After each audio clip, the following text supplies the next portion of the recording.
प्रश्नोत्तरी। गुरुदेव नमोस्तु। क्या दूसरी शादी के बाद लगे सामाजिक प्रतिबंध निधन के बाद भी बच्चों पर लगे रहते हैं? दोनों का निधन हो गया हो जिन्होंने कृत किया, और फिर तुम्हारे लिए नियम लेना पड़ेगा गुरु से कि हम अपनी जिंदगी में ऐसा कार्य नहीं करूंगा, मैं त्याग करता हूं, मेरी जिंदगी में ऐसा नियम नहीं, मैं कभी इस प्रकार की शादी विवाह नहीं करूंगा, और मेरे पिताजी से वो किया वो ठीक नहीं हुआ, मैं उसकी निंदा करता हूं। प्रतिक्रमण, प्रत्याख्यान और प्रायश्चित, ये तीन के बाद शुद्धिकरण होता है। प्रतिक्रमण करिए, पहले जो हुआ वो गलत हुआ, प्रत्याख्यान करिए भविष्य में नहीं होगा, उसके बाद प्रायश्चित बनता है। चोर ने कहा महाराज जी मैं चोरी करता हूं, सजा क्या है? चोरी छोड़ दी? नहीं, चोरी तो चलती है, अभी चलेगी, अब काहे की सजा दूं? अपराध बंद होने के बाद प्रायश्चित होता है, अपराध चालू रहने पर कोई प्रायश्चित नहीं होता। गुरुवर नमोस्तु। व्रत, उपवास, दान और तीर्थ यात्रा में से कौन सा कर्म सर्वोच्च है? रोटी खाने में ज्यादा बंद है कि अच्छा है कि पानी पीने में? कान अच्छे हैं कि आंखें अच्छी हैं? आपको पांचों इंद्रियों में से कहा जाए आपको सबसे अच्छी इंद्री कौन सी है? हाँ? सभी।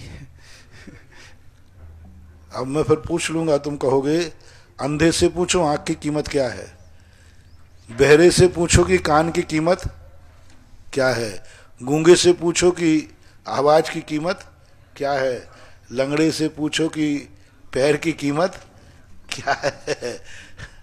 सब चीज का महत्व अपने आप में है। ये मत पूछो कि गाड़ी में कीमत किसकी है, कभी कभी 5 रुपए का बाल्टी भी 10 करोड़ की गाड़ी को बेकार कर देता है। इसलिए हमारे यहाँ अर्पिता नर्पित सिद्धे, जिस समय जिसकी भूमिका होती है, तीर्थ यात्रा भी है, पूजा पाठ भी है, दोनों जरूरी हैं। जिस समय जिसकी भूमिका हो उसको करना चाहिए। और जैसे मैं उदाहरण देता हूं कि एक व्यक्ति के 6 पेपर हैं, तो कौन से पेपर में पास होना जरूरी है? नहीं महाराज आप तो एक पेपर बता दो। तो एक पेपर में तो वो 90 नंबर लाया और दूसरे में 20 लाया, अब एडजस्ट किया जाएगा नंबर? नहीं, फिर कॉपी वाला कहेगा ऐसा करो 90 उसके आए हैं, 20 इसमें आए हैं, उसमें से 30 निकाल के बराबर 50 कर दो या 55 कर दो, 60। ऐसा होता है क्या? नहीं होता, आप फेल हो जाओगे। 90 नंबर लाए एक पेपर में, दूसरे में 20 लाए तो आप फेल हो जाओगे।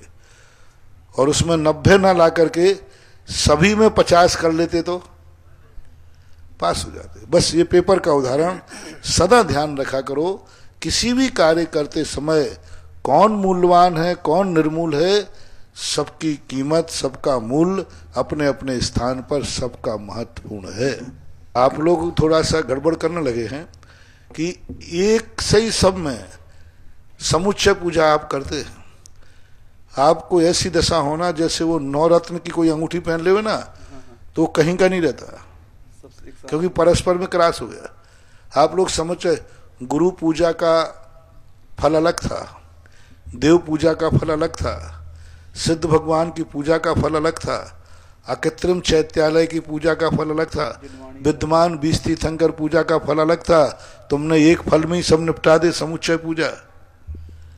अबे तुम्हारी बहुत बड़ी भूल है, अब क्रॉस हो रहा है, सब गड़बड़ हो गया, क्योंकि आपने सारी पूजाएं मिला करके एक कर दी। हर पूजा का महत्व अलग अलग था, अलग गुरु की पूजा अलग करना चाहिए, देव की अलग, शास्त्र की अलग, विद्यमान 20 तीर्थंकर की अलग, सिद्ध भगवान की अलग, अकृत्रिम चैत्य, सबके फल अलग अलग हैं। सभी का फल एक साथ कभी मिलने वाला नहीं है। ऐसे सब खिचखिच करके अब कोई फल नहीं मिलता। इसलिए तो आज पूजाओं के फल खत्म हो गए। कौन फल देवे? तुमने तो समूह एक फल में ही सारे निपटा दिए हैं। कितने फल चढ़ाए? एक फल, और उसमें नाम कितने हैं? 7 फल लगते, देव, साध, गुरु, अकृत्रिम चैत्यालय, विद्यमान 20 तीर्थंकर, सिद्ध परमेष्ठ और जिनवाणी और 6-7 आ गए। अब अलग अलग करते तो कितने फल लगते, और तुमने कितने में निपटा दिए। तो कर्म भी कहता है मैं एक रोटी में सबको निपटा दूंगा, अलग अलग मिलने वाली नहीं है, अलग अलग करना चाहिए सब चीज। गुरुवर नमोस्तु।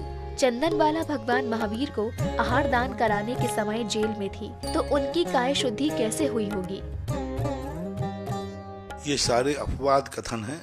उत्तर पुराण के अंदर एक कथा आती है, ये अपवाद कथन है और एक अतिशय हुआ, चमत्कार हुआ, एक ऐसी घटना है वो, उसको मार्ग नहीं मानना चाहिए कि भगवान महावीर स्वामी के देखते उसकी बेड़ियां टूट गई, उसके सिर में बाल आ गए, मुंडन में था। जब महावीर स्वामी को, उसके तो मुंडन करा दिया था ना, महावीर स्वामी को देखते ही, सामने आते ही बाल आ सकते हैं। बाल कितने दिन में बढ़ते हैं? एक क्षण भर में बाल आ गए। बेड़ियां ऐसी डाली थी, काटने से नहीं करती थी, बेड़ियां टूट गई। तो फिर शुद्ध आहार होने में, चमत्कार होने में क्या बाधा है? शुद्ध चमत्कार हो गया, अतिशय हो गया, वहां सब कुछ हो गया।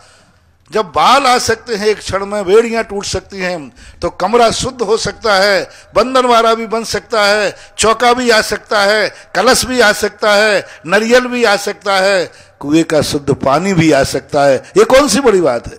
एक क्षण में इतने बड़ी बड़ी लटें हो गई बालों की, मुंडन खत्म हो गया, बोड़ियां टूट करके पता नहीं कहां चली गई। तो ये घटना कहलाती है, अतिशय होते हैं। इन अतिशयों को मार्ग नहीं कहा जाता। जब एक अतिशय हो सकता है तो सारे अतिशय वहां थे। गुरुवर नमोस्तु। जैन धर्म के लोग विजातीय विवाह करने लगे हैं, तो क्या ये उचित है? ये जैन नहीं मनाया जा रहा है, ये लैला मजनू का खेल है। मैंने खूब कर लिया ये सब देख करके। मैंने एक ने कहा कि महाराज जी हम जैन बनना चाहते हैं। मैंने क्यों? बोले मैं जैन बच्चे से शादी करना चाहता हूँ, और एक बच्चे के कई केस आते। तो मैंने कहा अच्छा महाराज जी जैन धर्म को आप बढ़ाइए ना, आपको तो जैन बनेंगे, हम जैन बन जाएंगे, आपकी एक संख्या बढ़ जाएगी और बहुत अच्छा काम है, और मैं जैन धर्म को पसंद करता हूँ। मैंने कहा अच्छा जैन धर्म बहुत, अरे महाराज बहुत अच्छा है, तभी तो मैं कह रहा हूँ मुझे जैन बना लो। मैंने कहा ये बता दो, यदि तुम्हारी ये शादी नहीं हुई, टूट गई, नहीं हो पाई, तो फिर जैन धर्म मानोगे? फिर महाराज जी काय को मानूंगा? इसका अर्थ है कि वे जैन धर्म नहीं मान रहे और लैला मजनू का धर्म समझ रहे हैं। उनको अपनी वासना, अपने प्रिय को चाहिए, इसलिए जैन बन रहे हैं। ये सब नाटक है, ये सब जैनी नहीं बनते हैं, ये जैन धर्म के आकर के जैन धर्म को कलंकित करते हैं। 100 में से कोई एक आध बात अलग है, 99% मात्र शादी तक रहते हैं और बाद में तो ऐसे भ्रष्ट होते हैं कि मंदिरों को भी भ्रष्ट कर देते हैं। आप पहले शादी के पहले कर लीजिए ना, शुरू से करो ना। शादी करना है इसलिए जैन धर्म बनाना, और जैन धर्म बना करके फिर जैनी से शादी करना, अंतर कितना आ गया? शादी करना है सो जैन धर्म अपनाना, और जैन धर्म अपना लिया है तो जैनी से शादी करना। आप अपने परिवार में सबसे कहिए कि भाई जैनियों में शादी करना है तो बचपन से ही जैन धर्म अपनाओ, माँ बाप को भी जैन धर्म बनाओ, रिश्तेदारों को भी जैनी बनाओ, तब बात बनेगी। ये सब कहने की बात है। नमस्ते महाराज जी। गुरुवर नमोस्तु। पद्मावती देवी मिथ्यात्व की कोटि में आती है या फिर पूजनीय है?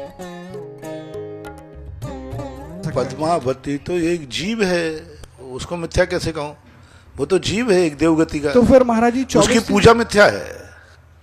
पद्मावती को मिथ्या मत कहो, देवों को मिथ्या मत कहो, सांप को मिथ्या मत कहो, पेड़ को मिथ्या मत कहो, सब हैं, उनकी पूजा मिथ्या है क्योंकि वो असंयमी हैं।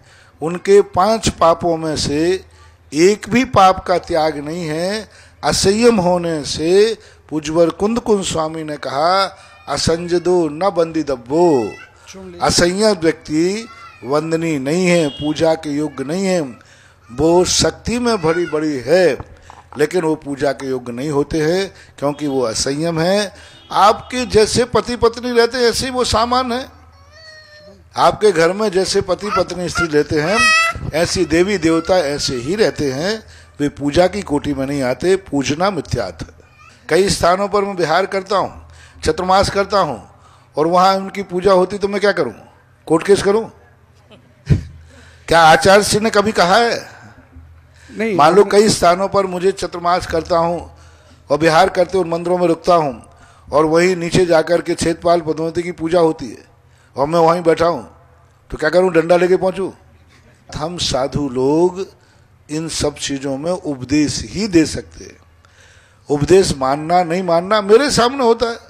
मैं कई बार विहार करता हूँ, कई बार मंदिरों में रुकता हूँ, चतुर्मास तक हुए और नीचे कार्यक्रम होता है क्षेत्रपाल पद्धति के होते हैं, मैं उसमें शामिल। आचार्य श्री उसमें शामिल हुए क्या? आचार्य श्री कोई दोष नहीं है, लेकिन ये पक्का है पूजा पाठ करना मिथ्यात्व है। रागी देसी देवता हैं, उनकी पूजा नहीं करना चाहिए, नियम से गृहीत मिथ्यात्व ही है पूजा करना। चलिए महाराज जी, अब से मैं भी कभी भी नमोस्तु नहीं करूंगा उन्हें। हाँ, पूजा और नमस्कार के अभी नहीं। शंका का समाधान हो गया तो अब आगे से भी नहीं करूंगा। गुरुवर नमोस्तु। किसी जानवर के शरीर पर कीड़े थे, उसको ठीक करवाने पर उसके सारे कीड़े मर गए, तो किस प्रकार का दोष लगेगा? काश तुम्हारे शरीर पर कीड़े पड़ जाते तो तुम क्या करते? दोष तो तुम्हारी गृहस्थी दोष से युक्त है। एक व्यक्ति ने कहा, मैंने कहा कि भाई दया करो, एक व्यक्ति ने बगले को पकड़ लिया, घायल था। अब डॉक्टर कहता है इसको मछली खिलाओ, वो अन्न खावे नहीं। अब या तो मछली खिलाओ, मछली नहीं खाओ तो बगला मरे, और बगला को जिंदा रखना तो मछली खिलाओ। यहीं की घटना है ज्ञानोदय की। उन्होंने दया भाव से, बेचारा बगला पड़ा था, घायल था, तो उसको उठा लिया। अब डॉक्टर कहे भाई इसको तो मछली खिलाओ, वो दाना खावे नहीं। अब वे मेरे पास आ गए, बोले महाराज मैं क्या करूं? मैंने कि सारी समस्याएं तो मुझे ही आफत में डालोगे। ऐसी समस्याओं में साधु को बरी रखना चाहिए।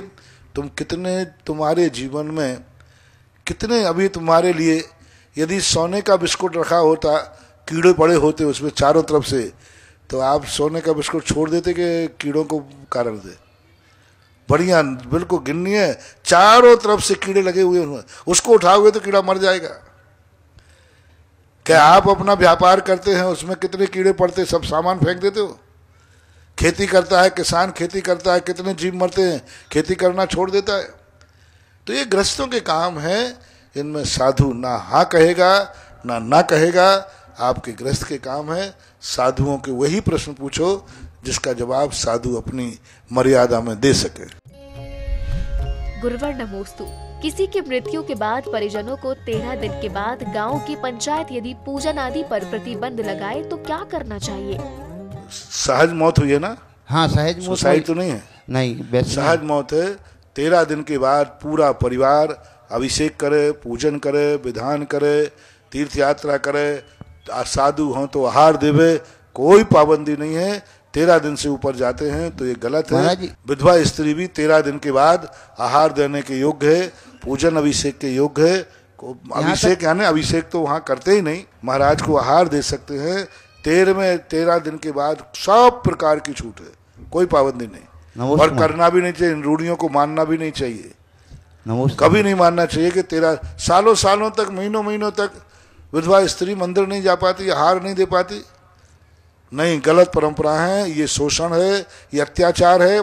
जो समाज इस पर पाबंद लगाती है उस समाज को महान दर्शनावरणी कर्म का बंद होगा, बहुत बड़ा कर्म बंद होगा। गुरुवर नमोस्तु। माँ की भावना आरिका बनने की थी, लेकिन परिवार ने उनकी शादी करा दी और अब माँ की इच्छा है कि पुत्र मुनि बने। गुरुदेव, माँ की भावना पूर्ण होगी या नहीं? बेटा, मम्मी की भावना थी तो फिर इसका एक ही है कि तू मुनि बन जा, क्योंकि आचार्य श्री की माता की भी यही स्थिति थी। आचार्य श्री की माता भी आरिका बनना चाहती थी, उनके पिता ने जबरदस्ती शादी कर दी, तो देखो उनके जितने बेटे हुए एक को छोड़कर सब मुनि बन गए।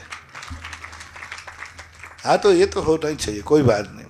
अब रही बात पारिवारिक समस्याएं, पारिवारिक परिस्थितियां, इनको मैं सार्वजनिक रूप से कोई घोषणा करके पारिवारिक विसंवाद की स्थिति नहीं बना सकता। सामंजस्य करें, और नहीं तो दूसरा तरीका है कि महिलाओं को हमने चोरी करने की छूट दी है कि धीरे धीरे करके इनको पता ना चले, एकदम नहीं उठाना, नहीं तो बेचारा मामला गड़बड़। धीरे धीरे थोड़ा थोड़ा करके और वो नहीं देने दे तो फिर चोरी से दान देने में कोई पाप नहीं है। कोई गलत कार्य चोरी से नहीं करना। धीरे धीरे पैसे को बचाकर अपने खर्चे में से काट के संग्रह करके जितना हो जाए तो देने में कोई बाधा नहीं है, ऐसा मानना चाहिए। गुरुवर नमोस्तु। महावीर जयंती का पर्व कैसे मनाना चाहिए? भगवान का जो जन्मोत्सव है सबको जितनी प्रभावना के साथ मनाएं उतना मनाना चाहिए। सवाल मात भक्ति का नहीं है, उस दिन प्रभावना का सवाल है। प्रभावना के समय सभी लोगों को अपने शक्ति प्रमाण जुलूस आदि निकलते हैं, पूरी समाज को जुलूस में रहना चाहिए। जब फंक्शन होता है तो वहाँ सबको एक साथ पंडाल में बैठना चाहिए और अपने घरों के सामने कोई ना कोई शुभ संकेत, दीप जलाना और भी आदि कोई कार्यक्रम करना है तो कुछ ना कुछ शुभ संकेत करना चाहिए।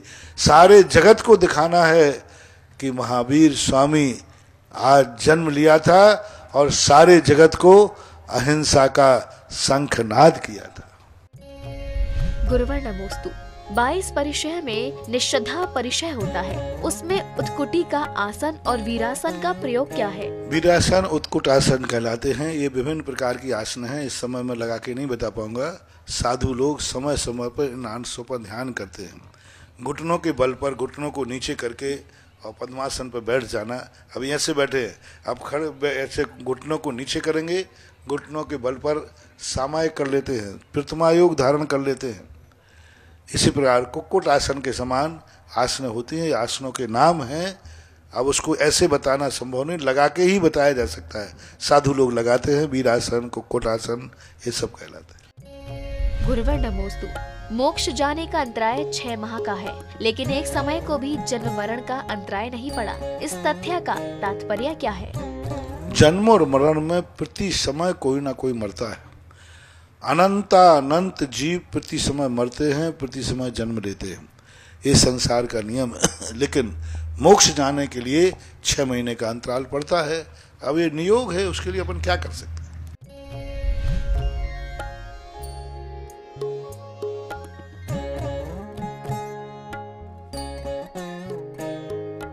कारण है कि व्यक्ति को आकर्षण इतना ज्यादा हो रहा है कि जो उसके पास है उससे वो संतुष्ट नहीं है, क्योंकि उसके पड़ोसी के पास एक ऐसी चीज आकर्षण आ गया है कि वर्तमान में अपनी उस निधि से भी प्यार नहीं कर पा रहा है।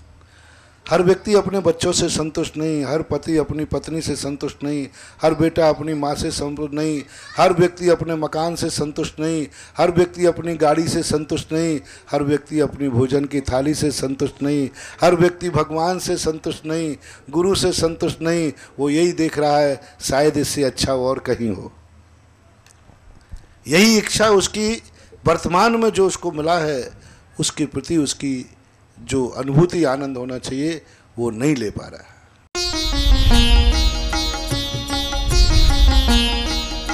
सुधा प्रश्नोत्तरी।